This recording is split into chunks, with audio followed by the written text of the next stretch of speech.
എല്ലാവർക്കും ആദി സപ്നാസ് ബ്ലോഗിലേക്ക് സ്വാഗതം. SIR നിങ്ങൾ ഭയപ്പെടേണ്ടതില്ല. കൃത്യമായി രേഖകൾ സൂക്ഷിച്ചുവെച്ച്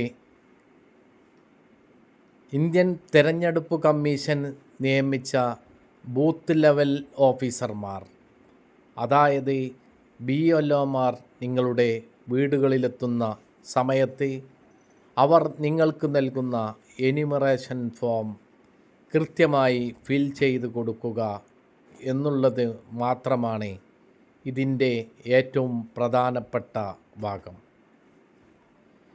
ഇതിന് അടിസ്ഥാന രേഖയായിട്ട് എടുത്തിട്ടുള്ളത് 2002 ഇന്ത്യൻ തെരഞ്ഞെടുപ്പ് കമ്മീഷൻ്റെ വോട്ടർ പട്ടികയാണ്.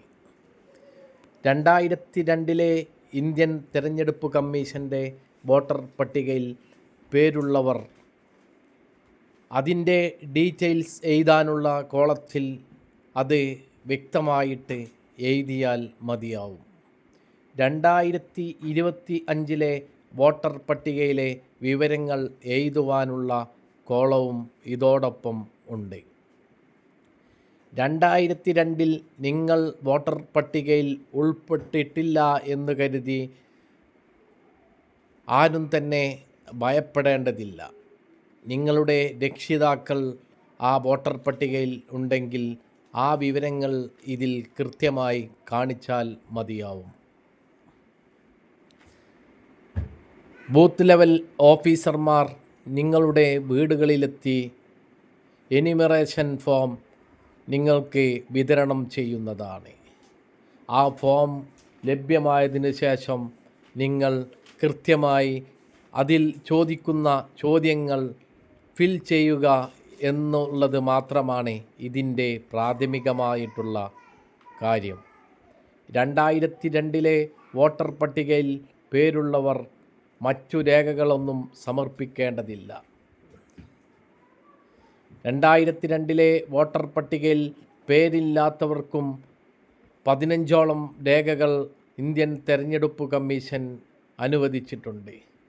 ജനന സർട്ടിഫിക്കറ്റ്, SSLC ബുക്ക്, പാസ്പോർട്ട് എന്നിവ ഇതിൽ പ്രധാനപ്പെട്ടതാണ്.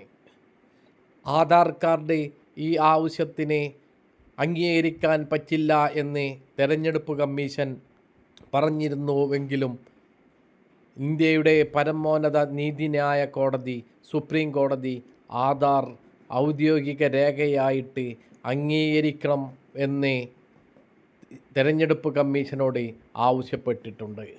SIRഉം മറ്റ് കാര്യങ്ങളെയും പറ്റിയുള്ള വിവരങ്ങൾക്ക് ഈ ചാനൽ സബ്സ്ക്രൈബ് ചെയ്ത് ഷെയർ ചെയ്യുക.